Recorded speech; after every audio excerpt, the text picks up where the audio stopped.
Didik TV KPM.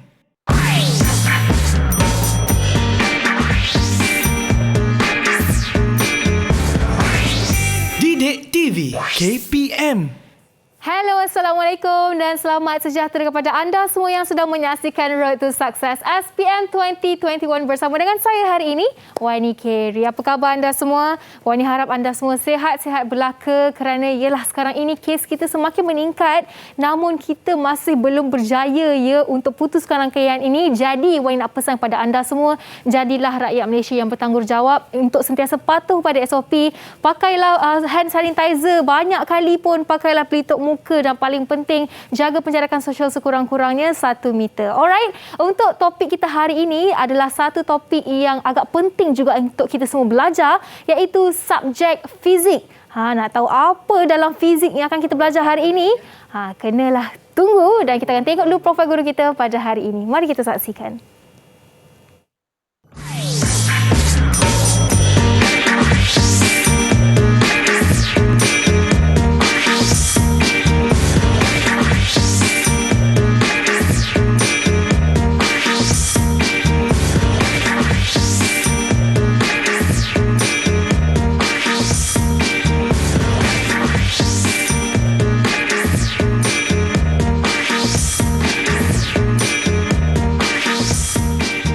Jom kita persilakan guru kita Cikgu Nora Fizah dari SMK Air Merah Kulim Kedah. Assalamualaikum Cikgu, apa khabar? Waalaikumsalam Wani. Sihat ya Cikgu? Wani sihat ke? Alhamdulillah, saya sihat seperti inilah Cikgu.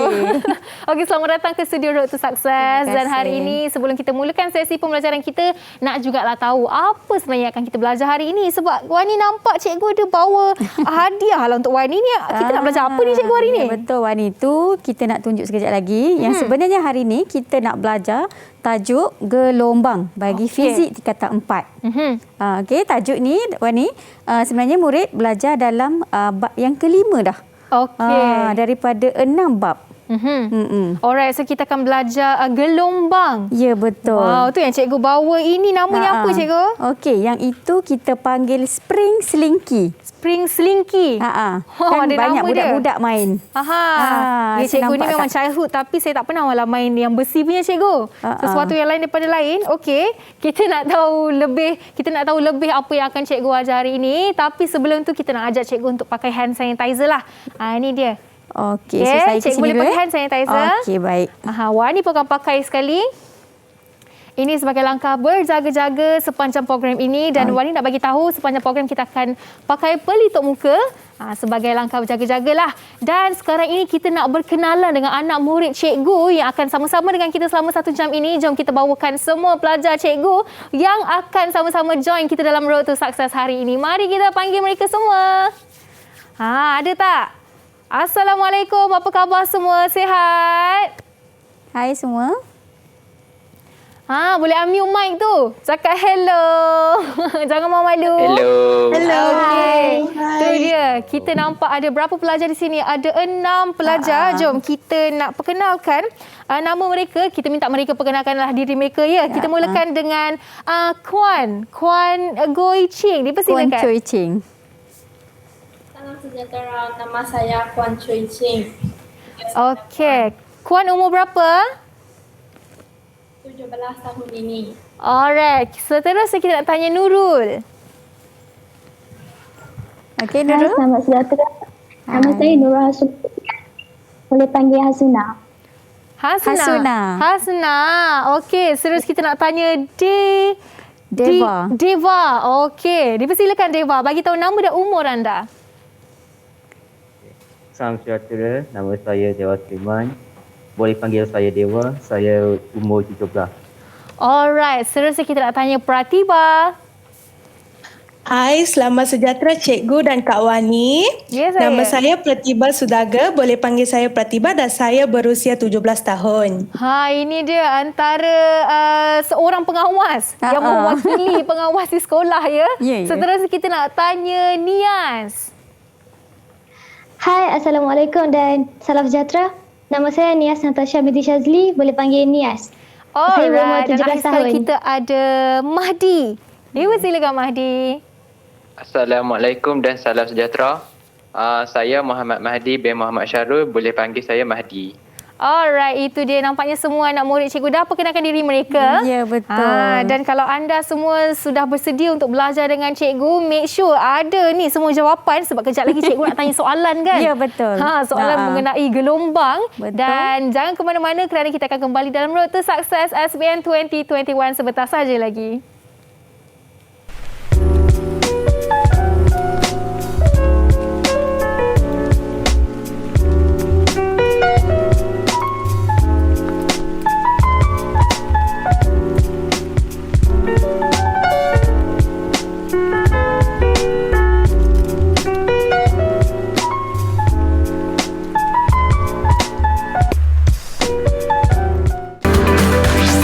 Didik TV KPM. Didik TV KPM. Didik TV KPM.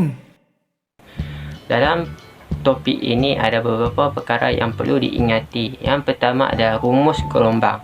V sama dengan F lambda. V adalah untuk hal laju, F adalah untuk frekuensi dan lambda adalah untuk panjang gelombang. Yang kedua adalah sudut tuju adalah sama dengan sudut pantulan. Satu-satunya yang berubah adalah arah perambatan gelombang. Aplikasi yang menggunakan pantulan gelombang ini adalah sonar. Sonar adalah satu kaedah yang digunakan oleh nelayan untuk menangkap ikan. Gelombang yang dibebaskan oleh kapal akan dipantulkan oleh ikan dan diterima semula oleh kapal. Ini membolehkan mereka mendapat data berapakah bilangan kumpulan ikan yang ada di situ. Pembiasan gelombang ini ialah satu fenomena yang berlaku akibat perubahan perambatan gelombang yang bergerak dari satu medium ke medium yang lain disebabkan oleh perubahan laju gelombang. Ciri-ciri yang kita boleh perhatikan apabila kejadian ini berlaku dari segi arah, sudut biasan, panjang gelombang, frekuensi dan juga laju. Salah satu subtopik yang saya gemari ialah pembelawan gelombang. Pembelawan ialah sebaran gelombang apabila bertemu dengan satu halangan atau mengelilingi suatu halangan.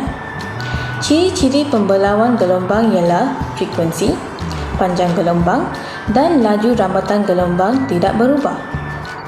Seterusnya, panjang gelombang berkadar terus dengan sebaran gelombang. Saiz celah pula berkadar songsang dengan pembelawan. Didik TV KPM. Bertemu kembali dalam Road to Success SPM 2021 bersama dengan saya Wani Keri serta guru cemerlang subjek fizik iaitu Cikgu Nur Hafizan Abdul Wahab dari SMKI Merah Kulim Kedah atau ingin dikenali lebih dengan panggilannya Cikgu Nora. Ya, betul. Okey, hari ini jadi Wani panggil Cikgu Nora lah ya. Ya, boleh. Alright Cikgu. Jadi anda semua kat rumah dah sedia ke? Anak murid Cikgu dah bersedia semua? Kalau dah bersedia buat thumbs up macam ni. Okey. Nampaknya semua dah bersedia. Jadi kalau cikgu sudah bersedia, mari kita mulakan sesi pembelajaran kita hari ini. Dipersilakan cikgu. Okey, terima kasih Wani. So jadi hari ini seperti yang kita bagi tahu tadi, kita nak belajar tajuk gelombang. Okey, so cikgu tunjuk dekat sini. Okey, so ini adalah fizik tingkatan 4, bab 5 gelombang.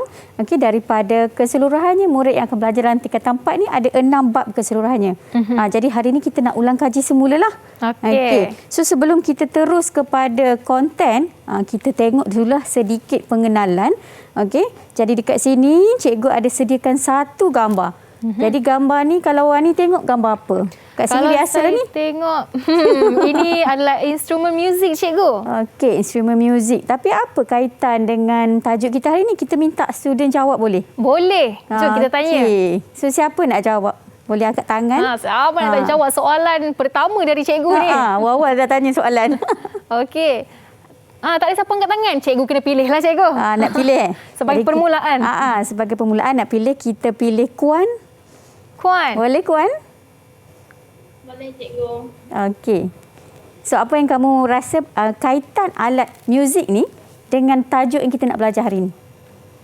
Alat muzik akan menghasilkan bunyi apabila kita menggetuk ataupun menggetar. So bunyi yang dihasilkan ini dikatakan sebagai gelombang. Okey, bagus sekali Kuan. Ya. Okey, jadi keyword yang Kuan bagi tadi alat muzik itu menghasilkan getaran ataupun ayunan untuk menghasilkan gelombang bunyi. Jadi gelombang bunyi itu adalah salah satu gelombang yang kita ada hari ini, Wani. Kita nak tengok. Okey. So satu lagi, Wani juga ada spring slinky yang cikgu bagi tadi. Ya, ini dia. Okey. So cuba Wani goyang-goyangkan dia, main-mainkan dia. Macam tu ke? Ya, betul. Kasar tu Wani Giri main benda ni. So sebenarnya apa yang Wani buat tu, Wani mengayunkan spring tersebut. Betul tak? Ya. So sebenarnya bila Wani dah buat ayunan macam tu, itu maksudnya Wani telah menghasilkan gelombang. Tu dia. Sebab dulu saya main dia plastik. Yang ni besi. So dia yang ni yang dari Mak punya. Okey, faham? Okey, jadi dekat situ dua keyword tadi kita dapat. Satu getaran, satu ayunan yang Wani buat. Jadi itulah cara untuk menghasilkan gelombang. Baik. Okey. Jadi dekat sini hari ni kita nak tengok beberapa subtopik dalam tajuk gelombang. Okey. Tadi awal-awal cikgu dah bagi tahu dalam tajuk gelombang ni sebenarnya ada lebih daripada 4 subtopik. Tetapi hari ni kita nak cover cuma 4 fenomena penting yang perlu murid kuasai. Kenapa? Sebab soalan peperiksaan SPM tiap-tiap tahun keluar tajuk ini. So ini adalah topik favourite untuk keluar dalam SPM. Ini kira soalan yang selalu di spot lah sebenarnya. Ya, betul. Soalan yang selalu di spot. Jadi kita nak kuasailah keempat-empat ini dalam masa kita buat kelas hari ini. Baik. Okey, so tanpa melengahkan masa, kita terus kepada tajuk yang pertama, iaitu pantulan gelombang. Okey. So kita tengok dekat sini. Pantulan gelombang akan berlaku apabila gelombang tuju mengena dengan permukaan yang keras dan dibalikkan. So kita tengok permukaan itu macam tu dinding bata tu. Jadi dinding itu akan jadi bertindak sebagai pemantul. Jadi gelombang tu bunyi tu. Orang menjerit tu, kita bercakap, kena pada satu dinding, dia akan balik semula. So itu kita panggil pantulan gelombang. Pantulan gelombang. Pantul, pergi, balik. Betul cikgu. Selalu kalau ada bunyi macam ni kalau kita masuk rumah baru. Masuk karaoke kat tandas. Pandai Wani. Okey. Jadi kat sini juga cikgu ada sediakan satu gambar lagi. Yang ni cikgu rasa cikgu nak minta murid cikgu explain. Apa kaitan dengan suara yang pergi tadi. Okey, yang ni siapa nak jawab? Saya cikgu. Okey, boleh Pratibha. Silakan. Silakan Pratibha. Kelawar memancarkan gelombang ultrasonik yang dipantul balik oleh ramah-ramah tersebut.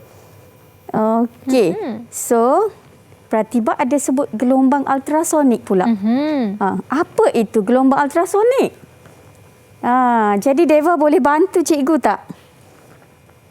Apa itu? Deva? Apa itu gelombang ultrasonik? Gelombang ultrasonik ialah gelombang yang pergi dengan laju atau panjang gelombang yang tinggi dengan frekuensi yang tinggi juga. Maaf Deva, boleh dekatkan mikrofon dan ulang sekali lagi? Gelombang ultrasonik ialah gelombang yang pergi dengan frekuensi yang tinggi.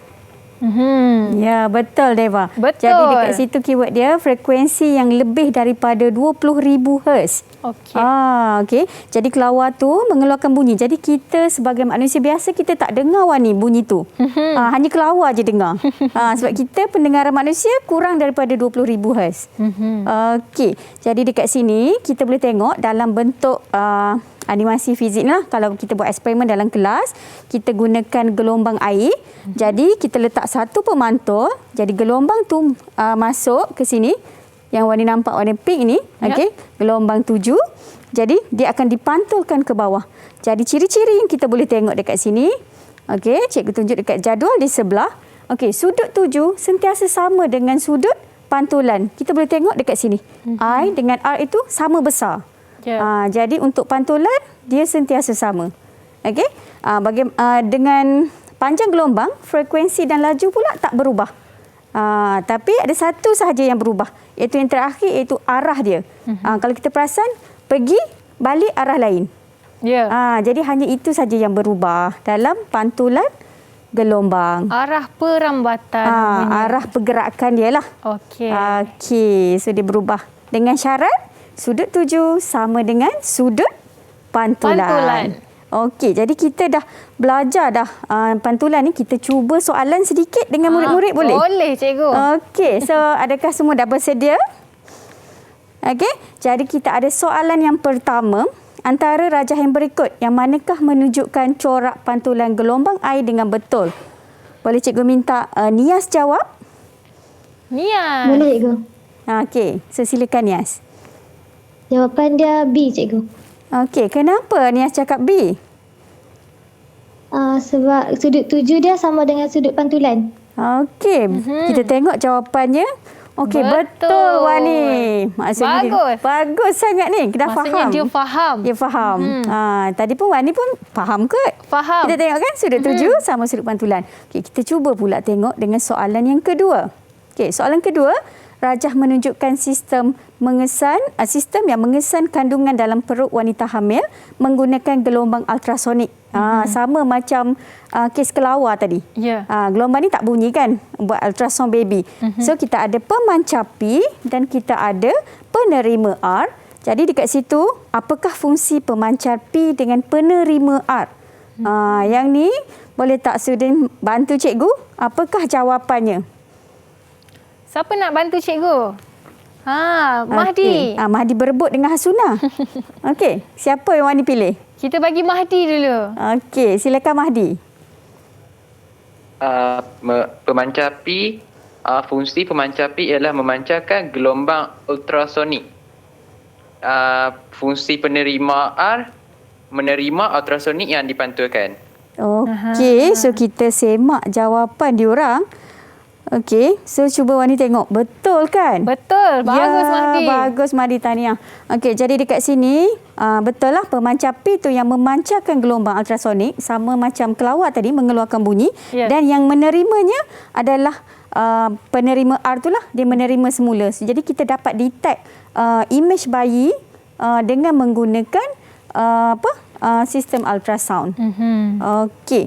Jadi dekat sini jelaslah Wani kan untuk pantulan gelombang? Ya. Boleh dapat A dah ni?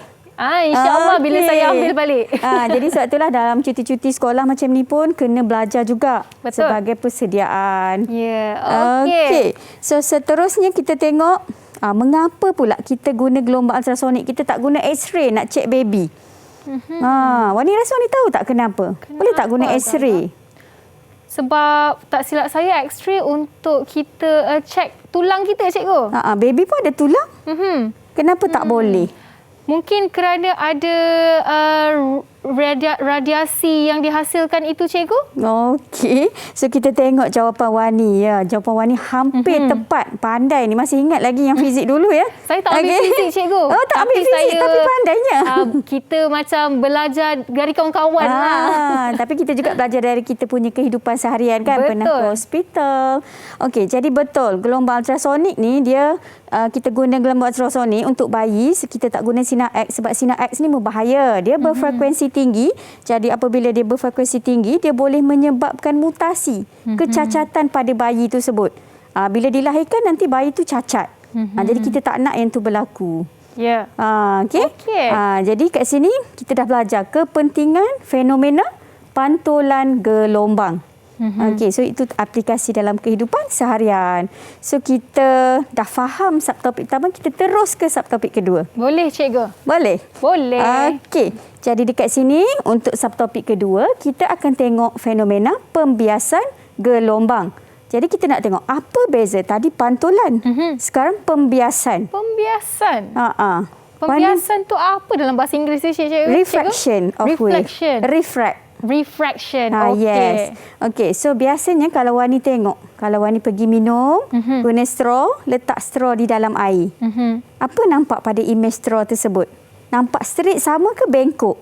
Nampak straight sama. Ya ke? Tak kalau pernah perhati straw minuman? Straw minuman yang berada di dalam air tu. Oh, kalau kita tengok dari luar. Dari luar. Oh, dia tak straight, cikgu. Dia jadi lain kan? sedikit. Ya, dia nampak macam bengkok kan. Jadi itu yang kita kata fenomena pembiasan gelombang. Gelombang cahaya lah yang Wani guna untuk melihat tu. Itu adalah pembiasan gelombang. Jadi dari segi fiziknya, kita akan kata maksud pembiasan gelombang ialah perubahan arah perambatan gelombang yang disebabkan oleh perubahan laju gelombang tersebut, iaitu apabila merambat dari satu medium ke medium lain. Okey, macam contoh, cikgu ada gambar dekat sini, air laut tu, di tengah-tengah laut itu adalah air laut yang sangat dalam.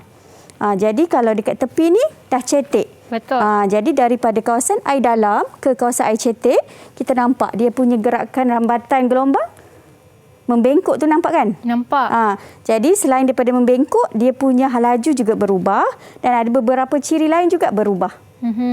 Sudut tuju dengan sudut biasa pun dah tak sama. Ya. So berbeza dengan pantulan gelombang tadi. Okey, jadi dekat sini kita boleh tengok ciri-ciri gelombang. Okey, cikgu sediakan dekat sini dua kes, iaitu daripada yang pertama di sebelah sana, kawasan air dalam ke kawasan air cetek.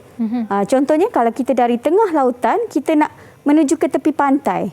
Okey, jadi di tengah kawasan air dalam sana, biasanya sudut tuju dia lebih besar berbanding sudut di tepi yang kawasan cetek. Okey, tetapi sebaliknya kalau dari cetek kepada dalam, okey, mestilah sudut tuju lebih kecil daripada sudut biasan. Sudut tuju tu kita boleh nampak dari segi yang sudut tu lah, yang kita nampak dengan garis normal tu. Okey, so panjang gelombang pula, kalau daripada kawasan dalam ke cetek, dia berkurang. Okey, kalau daripada kawasan cetek ke dalam, dia bertambah. Yang ini macam mana murid boleh tengok panjang gelombang daripada gambar ini? Boleh tengok bentuk ombak tu.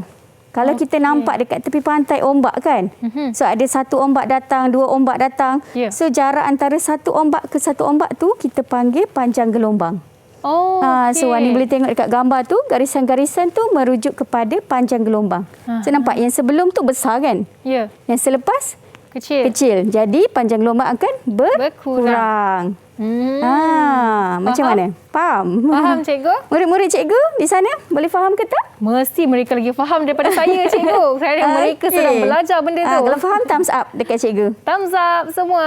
Okey, bagus. Okey, so seterusnya untuk frekuensi dia tak berubah. Sebab apa tak berubah? Kita menggunakan medium yang sama. Okey, dan laju gelombang berkuranglah daripada di tengah lautan tadi, kawasan dalam ke tepi, dia akan berkurang. Okey, macam ombak lah. Ombak di tengah lautan sangat laju. Betul. Laju dia. Tapi bila kita dah ke tepi, dia kurang laju. Jadi dia berkurang. So arah perambatan juga dibias mendekati normal. Okey, mendekati normal ni, garisan biru tu nampak yang pink tu dekat. Kalau yang ni, dia pergi jauh. Betul. Okey, jadi itu yang kita nak belajar dalam pembiasan gelombang. Okey, so kita uji dengan soalan. Soalan ketiga cikgu hari ini. Okey, so rajah menunjukkan perambatan gelombang air dari kawasan P ke Q yang berbeza kedalaman. Okey, so laju gelombang pada P ialah 18 cm per saat. Okey, so dia kata tentukan apakah laju pada Q. Jadi dekat sini kita ada PQ. Wani ingat tak yang cikgu ajar tadi? Jarak antara gelombang tu. Kalau jaraknya jauh-jauh, panjang gelombangnya? Panjang gelombangnya besar. Maksudnya Maksudnya dia kawasan dalam. Yes, pandai. Dah boleh exam sekali dengan murid-murid dah ni. Saya cuba, cikgu. Okey, jadi untuk menyelesaikan soalan ini, boleh tak cikgu nak minta anak murid cikgu share kepada semua orang apa 3 langkah utama yang kita perlu buat untuk jawab dengan tepat soalan ni? Siapa nak jawab? Siapa nak berkongsi? Pratibha. Saya, cikgu. Untuk selesaikan soalan ini, langkah yang pertama yang perlu diambil adalah senaraikan maklumat-maklumat yang diberi dengan simbolnya. Seterusnya, kita perlu mengenal pasti dan tulis formula yang harus digunakan. Dan akhirnya, kita perlu gantikan maklumat yang dicari dalam formula dan lakukan perhitungan seperti biasa. Okey, terima kasih Pratibha. Okey, jadi tengok dia dah tahu dah cikgu dia punya step. Cikgu cakap ikut nak kira, mesti buat macam ni. Kalau tak buat macam ni, tak dapat jawapan yang betul. Okey? Jadi untuk soalan pengiraan, memang cara inilah murid-murid boleh gunakan. Tak kira untuk tajuk apa pun. So kalau untuk soalan pengiraan, kita ada 3 langkah yang boleh membantu. So langkah pertama tadi, Pratibha kata senaraikan semua maklumat yang ada dengan simbol. Jadi dekat sini cikgu dah bantu kawasan dalam tadi, seperti Wani beritahu, P tadi dalam kan? Ya. Dalam, lambda 1 merujuk kepada panjang gelombang kawasan P, 3 cm, so Q 1.5. So betul lah panjang dalam kawasan P tu. Sebab dia 3 cm. Ya. Kawasan Q cetek. Jadi V1 laju kawasan dalam tadi dah diberi dalam soalan. 18 cm per saat. Jadi dekat sini kawasan yang cetek tu berapa kelajuan dia. Jadi kita kena kenal pasti apa formula yang nak digunakan. Jadi tadi awal-awal pun ada rakan kita berkongsi yang di dalam video tadi, kita ada V sama dengan F lambda. Jadi dekat situ dia menggunakan formula yang samalah di sini. Masukkan dalam formula dan akhirnya dapatlah jawapannya. V yang kedua itu 9 cm per saat. Jadi nampak tak dekat sini? Kalau dalam, dia laju. Kalau cetek, dia perlahan. Perlahan, yes. Betul. Alright. Jadi untuk jawab soalan seperti ini, kena tahu 3 langkah penting itulah kan 3 cikgu. langkah tu. Dan itu sahajalah kan dia punya cara penyelesaian tu cikgu. Tu dia. Sebenarnya kalau kita faham, tidaklah sesusah mana fizik ni kan cikgu. Sebab formula diberi tahu ni dalam puasa. Ada diberi lagi. Ada diberi formula. Lagilah mudah. Okey cikgu, kita dah jawab sampai soalan yang ketiga dan kita nak jawab lebih banyak soalan yang menarik lepas ni. Tapi kita nak berehat seketika dan anda semua jangan ke mana-mana. Kembali selepas ini hanya dalam Road to Success App SPM 2021.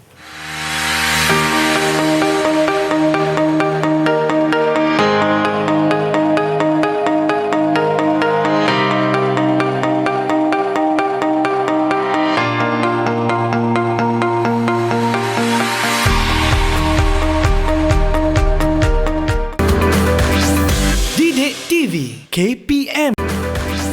Didik TV KPM.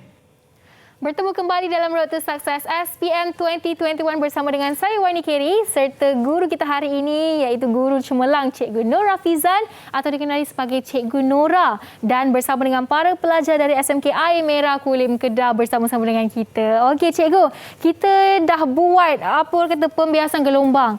Kita dah buat pantulan gelombang dan sekarang kita nak masuk ke bahagian seterusnya lah. Jom cikgu, dipersilakan. Okey, baik Wani. So bagus, kita dah faham tadi 2 fenomena yang pertama dengan jelas. Jadi sekarang kita nak tengok fenomena yang ketiga iaitu pembelauan gelombang. Jadi di sini apakah pembelauan gelombang? Jadi kita tengok ada satu orang murid, okey, seorang makcik pun boleh lah. Baru balik nak beli nasi lemak, dia lalu dekat tepi dinding bangunan. Tiba-tiba dia kata dia tak nampak ada orang tapi dia dengar bunyi muzik. Dia tak nampak tu ada radio dekat sebelah sana. So kenapa dia boleh dengar sedangkan kita tahu gelombang bunyi ni dia bergerak terus depan. Dia bergerak lurus sahaja. Macam mana?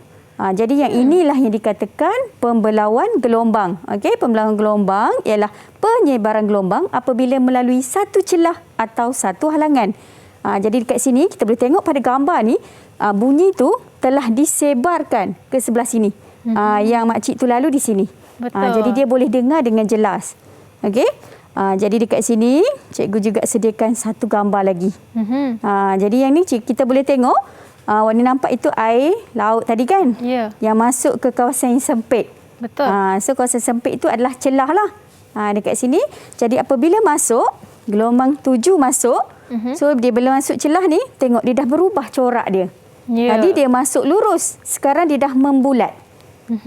Jadi apa yang Wani perasan? Saya perasan dia mula berubah bila ada halangan di tengah-tengah itu. Ya, betul. Okey, jadi itulah pembelauan gelombang. Apabila gelombang itu melalui celah atau halangan, dia akan tersebar. Jadi bila dia tersebar, nampak dia punya arah pun telah berubah. Ya. Okey. Baik. Jadi dekat sini kita tengok satu animasi lah yang cikgu buat. Nampak ni. Dalam kelas kita tunjuk yang ni sebab kita tak nampak air laut ni masuk ni berubah. Ya, tak nampak dia bergerak macam mana. Kita tak nampak. Jadi kita nampak gambar tadi pun statik kan. Ya. Murid-murid pun nampak kan. Okey. Jadi kita nampak sebelum dengan selepas. So boleh tak cikgu nak tanya seorang? Apa yang kamu nampak beza sebelum dengan selepas? Panjang gelombang dia macam mana? Siapa nak jawab? Siapa nak cuba? Mungkin Deva nak cuba panjang gelombang. Deva dah Okey. angkat tangan. Panjang gelombang dia sama. Sama. Wani nampak sama kan? Sama, cuma bentuk je berbeza. Bentuk berbeza, betul. Jadi dekat sini kita boleh tengok kesimpulan yang cikgu buat di sini. Kalau untuk pembelauan, panjang gelombang tak berubah. Okey, frekuensi juga tak berubah. Sama juga dengan kelajuan tadi pun tak berubah. Yang berubah hanyalah amplitude dia, iaitu berkurang. Amplitude ni kita boleh tengok macam contoh kalau di tepi pantai tu, di tengah laut, ombaknya tinggi. So amplitude dia tinggi. So bila dia menghampiri ke tepi, yang gambar pertama tadi tu, dia akan jadi lebih rendah. Berkurang. Jadi amplitude dia tu berkurang dan arah perambatan dia tadi masuk satu, sekarang bila dah selepas pembelauan dia akan pergi banyak arah. Jadi pembelauan ada dua ciri yang berubah. Okey, jadi dekat sini cikgu juga letakkan faktor-faktor yang mengubah corak pembelauan. Jadi ada dua faktor utama iaitu celah yang terlibat dengan panjang gelombang tersebut. Okey, so kita tengok kalau celahnya lebar, kalau celahnya lebar selepas pembelauan dia macam kurang bentuk membulat tu. Kalau luas kawasan tu, dia nak masuk tu luas, so dia masih macam kekal sama je. Tapi kalau dia masuk kawasan sempit, baru dia jadi bulat-bulat tadi. Ni kan boleh nampak dengan jelas. Okay, so untuk ciri yang kedua, panjang gelombang tu. Kalau panjang gelombang pendek tu rapat-rapat. So kalau selepas masuk celah, dia macam tak nampak efek dia. Tapi kalau kita gunakan panjang gelombang yang lebih besar, maka kita akan dapat corak dia tu lebih ketara. Lebih ketara lah corak dia. Boleh? Baik. Boleh. Murid di talian pun faham ke semua? Faham? Okey. Semua okey ya? Okey, jadi kalau faham kita test diorang dengan soalan. Okey, jom. Okey. Kita tengok mereka faham ke tak? Ini adalah salah satu contoh soalan berformat SPM bagi kertas satu, soalan objektif. Okey. Jadi tak payah kira. Tengok saja terus boleh jawab. Siapa nak jawab ni Wani? Siapa yang nak siapa cuba? Nak jawab? Saya nak pilih apa namanya ni? Hasuna. Okey, boleh. Ya, cikgu. Okey, Hasuna sila pilih. Mana satu? Mana satu? Jawapannya C. C. Betul ke C? Betul ke C? Cuba Hasuna bagi tahu kenapa pilih C? Kenapa tak pilih A, B, D ni? Sebab corak pembelauan gelombang dapat dilihat dengan lebih ketara. Betul. Wani, kita tengok corak tu nampak membulat kan? Betul? Jadi betul ke tak? Ya, betul. Ya, betul. Saya pun cuba jawab dalam hati tadi cikgu. Wow. Tahniah untuk Wani juga. Nampaknya memang betul-betul memahami tajuk gelombang hari ini. Betul, cikgu. Okey, jadi ini soalan objektif. Kita pergi ke pula soalan yang jenis kena menulis. Subjektif. So, soalan contoh 5. Okey, kita ada dua rajah. Rajah satu tu, kalau Wani boleh tengok, okey, murid-murid juga boleh tengok, panjang gelombang dia tu kecil sikit kan? So, yang mana lebih ketara kalau nampak dua ni? Gambar tu. Buat tanya Wani dulu, tak nak tanya student lagi. Tanya cikgu, tanya mana satu cikgu? Selepas pembelauan tu, yang mana nampak ketara, bulat-bulat dia tu? Pembelauan, ketara, rajah 2. Okey, so tak apa. Kita tunggu tengok jawapan Wani sama tak dengan jawapan murid. Jadi, kita minta murid jawab dulu soalan yang pertama, bandingkan panjang gelombang untuk gelombang air ini. So, siapa nak jawab? Adakah murid yang mana nak jawab? Kuan? Okey, Kuan nak cuba jawab. Cikgu, gelombang di Raja 2 lebih ketara. Okey. Dia tengok, dia tiru sama jawapan Wani. Tak aci ni. 2 markah ni. Bagi jawapan jawapan lain ada tak? Wani dah dapat tadi markah tu. 1 markah? 1 markah. 1 markah yang kedua? Cuba banding yang sebelum dengan selepas pembelauan. Di Raja 1, pembelauan dia panjang gelombang dia sama. Okey, so kita tengok jawapannya. Ya, betul. Jawapan yang pertama tu, lambda sebelum. Lambda tu adalah simbol bagi panjang gelombang. Okey, jadi panjang gelombang sebelum sama dengan panjang gelombang selepas. Dan jawapan yang kedua tu yang Wani bagi tadi. So, Wani dapat markah juga. Ya, okey. satu markah Satu markah untuk Wani, satu markah untuk Kuan. Ya. Okey, so yang kedua, kita nak bandingkan corak gelombang air pada Raja 1 dan Raja 2. Jadi, yang ni kita dah bandinglah awal-awal tadi. Wani pun dah bagi tahu jawapan. Corak yang dalam Raja 2 ni lebih ketara. Okey, so berdasarkan jawapan ni murid kena tulis satu hubungan. Jadi dekat sini dalam SPM dia kena menggunakan ayat seperti inilah. Okey, semakin bertambah saiz gelombang itu, maka semakin ketaralah corak pembelauan. Okey, jadi kita terus lawan ni ke fenomena yang keempat. Baik. Interference gelombang. Interference gelombang. Jadi untuk interference gelombang, okey, kita boleh tengok gambar dekat sini ada dua pemancing sedang memancing. Dia membaling pada waktu yang sama, tetapi ombak dia tu bertindih. Wani boleh nampak dengan jelas? Ya. Bertindih. Jadi dekat sini kita kata interference itu ialah superposisi dua atau lebih gelombang dari dua sumber yang koheren.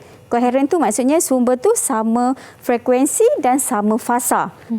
Okey, jadi dekat sini bila bertindih, kalau kita tengok sebenarnya dia ada dua jenis. Interference membina apabila puncak bertemu puncak menghasilkan dua puncak yang double. Okey. Jadi kat sini kalau puncak bertemu lembangan, maka dia akan menjadi interference memusnah. Dekat situ. So ada dua jenis interference lah. Kalau contoh interference membina ni biasanya kalau cakap perlahan, dua orang bercakap so jadi lagi kuat suara dia. Itu interference membina. Okey. So kita tengok untuk interference ni murid kena menguasai inilah. Okey, kalau untuk soalan pengiraan ke soalan pemahaman. Okey?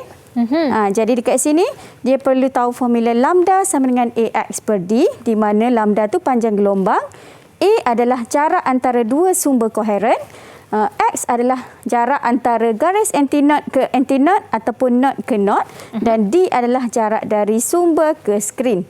Jadi kita terus kepada soalan lawan ni. Okey, boleh. Kita nak tanya mereka pula. Jadi soalan ini soalan pengiraan. Wani ingat tak tadi 3 langkah yang Pratibha bagi tahu? Ada 3 yang panjang tu. Saya rasa saya pun nak kena tengok balik apa tu langkah 3-3 tu. Betul.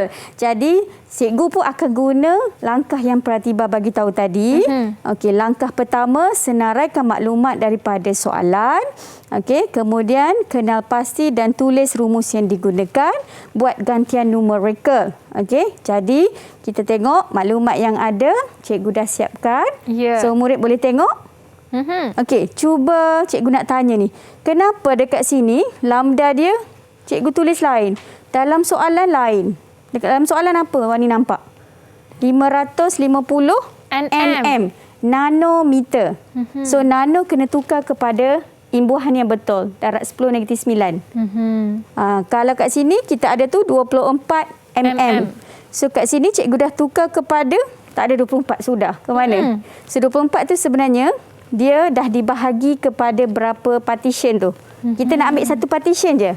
Okey, so 24 bahagi dengan 5. 5, maka kita dapat 4.8 darab 10 - 3. Okey, so bila kita masukkan di dalam soalan formula ini, maka kita terus dapat jawapannya. Alright. Okey. Baik. Boleh. So setakat ni masih lagi bagus. Murid-murid bagus ni semua. Kalau okey tunjuk thumbs up. Alright, semua bagus.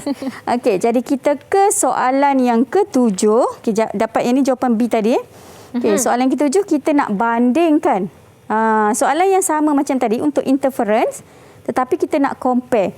So dia soalan ini minta kita compare beberapa perkara, iaitu jarak antara dua celah ke skrin. Jarak antara dua celah ke skrin ini 2 meter, ini 6 meter. Jadi kalau nak compare, kita terus tulis jawapannya. Yang rajah 10.1 ni kecil daripada 10.2. Okey. So murid boleh menggunakan simbol, boleh menggunakan ayat. Okey? Kalau nak guna simbol, pastikan ada yang arrow tu je. Yang arrow tu pun boleh. Ataupun boleh juga guna ayat penuh. Okey. Kalau kita nak buat ayat penuh, kita baca apa? 10.1 kurang daripada 10.2. Ya. Okey. Jadi yang kedua, kita ada yang colour purple tu. Jarak antara dua pinggir cerah berturutan. So nampak ni, cerah dengan yang berturutan ni, yang ni dengan yang ni, so yang mana? Nampak yang ni macam kecil sikit. Ya, betul. Yang ni besar sikit. Jadi kalau nak banding, 10.1 pinggir cerah 10.1 lebih kecil dari 10.2. Betul Wani. So murid-murid di talian cikgu rasa dah tercabar dah ni. Kak Wani belajar fizik hari ni dah boleh jawab. Okey, tengok seronok dia orang tengok Kak Wani pun faham. Ya, saya pula yang menjawab soalan hari ni. Okey, untuk soalan ketiga, bilangan pinggir 10.1 kurang daripada 10.2. Okey, yang ini bilangan pinggir tu kita kira. Yang hitam tu kita ada 1, 2, 3, 4, 5. Yang bawah ni kita ada 1, 2, 3. So maksudnya 10.1 lebih banyak daripada 10.2. Okey. Bagaimana pula dengan lebar pinggir? Kita nak murid lah jawab pula Wani. Ya, boleh cikgu. Kita je pandai ni. Okey, so siapa nak jawab? Siapa nak cuba tu? Okey. Mahdi, dipersilakan. Lebar pinggir 10.1 lebih kecil daripada 10.2. Dia nampak ni lebar tu, saiz tu. Ya. Okey, jadi kita tengok. Betul. Alright. Betul Mahdi. So kita dah menjawab semua soalan yang diminta kan cikgu? Ya, betul.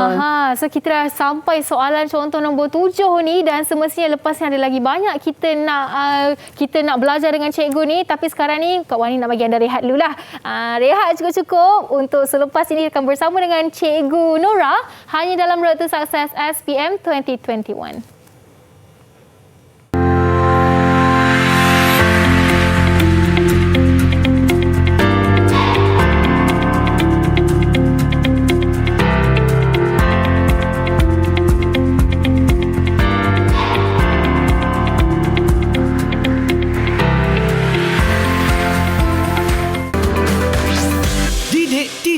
KPM. Didik TV KPM. Bertemu kembali dalam Road to Success SPM 2021 bersama dengan saya Wani Keri serta guru cemerlang fizik Cikgu Nora Fizan atau dikenali sebagai Cikgu Nora, dan kita bersama dengan 6 pelajar dari Sekolah Menengah Kebangsaan Air Merah Kulim Kedah. Baik, kita dah sampai ke segmen yang terakhir ni cikgu untuk buat soalan yang lebih susah semestinya. Ya, betul. Jom kita nak buat soalan kita. Dipersilakan. Okey, so seterusnya ni kita nak tengok soalan yang paling mencabarlah untuk murid, di mana soalan ini berada dalam kertas 2 bahagian B. Okey, jadi murid kena menjawab di dalam test pad. Soalan ni kena tulis balik. Okey, jadi soalan ni menunjukkan rajah ada sebuah dewan lama. Okey, so murid-murid ni sekarang hari ni dia kena jadi jurutera. Kena mereka bentuk dewan sekolah yang baru untuk menambah baik sistem bunyi supaya sesuai untuk pelbagai aktiviti dan event-event besar. Jadi sebagai seorang jurutera, murid kena menggunakan pengetahuan dalam sifat-sifat gelombang yang kita belajar tadi. Dia nak kena terangkan apa reka bentuk dewan yang mengandungi aspek-aspek bentuk dewan, jarak kedudukan antara dua pembesar, kedudukan pembesar suara dan mikrofon serta pemasangan kelengkapan dalam dewan. Jadi dekat sini dengan menjawab soalan ini terus dapat 10 markah.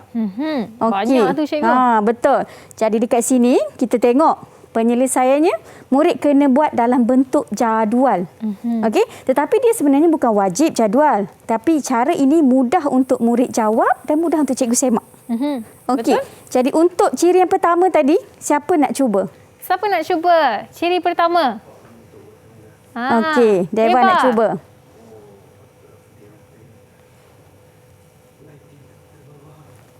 Ya, Deva. Bentuk dewan berbentuk auditorium. Okey, bentuk dewan bentuk auditorium. Kenapa pilih jawapan tu? Kerana bentuk auditorium berbentuk luas. Bunyi itu boleh sebar dengan baik. Semua orang boleh dengar. Okey. So kita tengok jawapannya Wani. Dewan berbentuk kubah dom segi 4. Betul lah, luas, berbentuk auditorium. Sebab kita pilih tu adalah untuk mengurangkan pantulan gelombang. Event besar kan? Betul. Nanti bunyi tu bising, jadi kita nak kurangkan pantulan tersebut. Okey, untuk ciri kedua, tadi kita ada jarak antara dua pembesar. Dua pembesar suara. Dua pembesar macam sejarah pula. Okey, so dua pembesar biasa kalau kat dewan kita boleh nampak satu kat hujung sana, satu kat hujung sana. So dia letakkan jauh jarak dia tu. Sebab apa? Kita nak jarak antara dua bunyi kuat berterutan tu lebih rapat. Jadi murid-murid yang dengar dekat depan tu dia akan dapat ramai orang yang dengar bunyi yang kuat. Tadi interference membina tadi. Ya, betul. Bila jauh kiri dan kanan. So kita nak rapatkan supaya ramai orang boleh dengar. Okey, ciri yang ketiga. Boleh Nias bagi Nias? Boleh. Kedudukan pembesar suara dengan mikrofon. Pembesar suara tu berada di hadapan mikrofon. Okey, kenapa tu? Untuk mengelakkan dia bergema. Okey. So betul juga. Okey, so kita nak elakkan gema ataupun kurangkan pantulan. Okey, betul. Dekat situ dapat 2 markah. Okey, 2 markah seterusnya adalah dari segi kedudukan pembesar suara dan mikrofon tadi yang macam Nias bagi. Okey.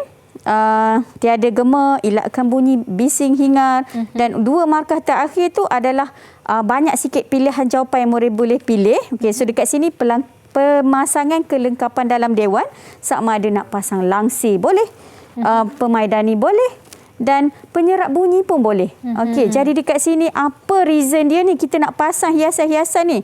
Boleh siapa bagi? Pratiba? Untuk menyerap gelombang bunyi. Okey, macam Kuan pun nak cuba tu. Silakan Kuan. Mengurangkan pantulan gelombang. Mengurangkan pantulan gelombang. Okey, so sebenarnya kedua-dua jawapan Pratiba dan Kuan adalah tepat sekali. Okey, so jadi dekat sini dengan menjawab dalam bentuk jadual, so murid dah boleh dapat 10 markah. Betul. Jadi bukan susah kan fizik kan? Senang je sebenarnya cikgu kalau kita tahu setiap step tu. Ya, betul. Jadi hari ini sebenarnya kita dah belajar keempat-empat fenomena dalam gelombang ini. Jadi cikgu dah sediakanlah sedikit gambar merujuk kepada aplikasi dalam kehidupan seharian. Kalau pantulan tu, Wani boleh tengok apa tu? Itu adalah sistem sonar. Dia pantul ke dalam laut dan terima semula. Kalau pembiasan pula, untuk mencari kawasan yang sesuai untuk dijadikan pusat peranginan. Kita nak tengok tadi kawasan kurang dia punya tenaga tadi, gelombang tu. Okey, kemudian untuk pembelawan, gajah tu muncung dia sempit ke besar? Muncung? Sempit. Sempit. Jadi bila muncul sempit tadi, ingat tak? Kalau pembelawan, gelombang melalui celah yang sempit, corak dia akan lebih besar, lebih ketara, lebih membulat. Jadi gajah tu bunyi dekat satu tempat, satu hutan boleh dengar. Okey. So maksudnya gajah juga menggunakan konsep pembelauan gelombang. Okey, dan yang terakhir kita telah tengok tadi interference. Okey, kat sini cikgu letakkan contoh yang ramai orang guna sehari-hari sekarang ni. Nak belajar online, PDPR, pakai headphone. Jadi sebenarnya kita nak dia ada anti noise cancelling system. Maksudnya kita nak ada interference memusnah. Jadi dekat situ bunyi-bunyi bising kat luar tu murid tak dengar. Jadi dia boleh fokus pada pelajaran yang kita belajar hari ini. Setuju cikgu. Okey, nampaknya sebenarnya fizik ni memang ada kaitan dengan kehidupan seharian kita sebenarnya. Dan kalau tidak silap saya cikgu, kita bercakap, kita menyanyi, kita menjerit pun mengeluarkan gelombang kan cikgu? Betul. Itulah dia. Jadi hari ini kita dah belajar pelbagai benda yang menarik dengan cikgu Nora. Itulah dia. Memang patutlah cikgu mendapat gelaran guru cemerlang sebab cikgu ajar saya hari ni pun saya dah faham cikgu.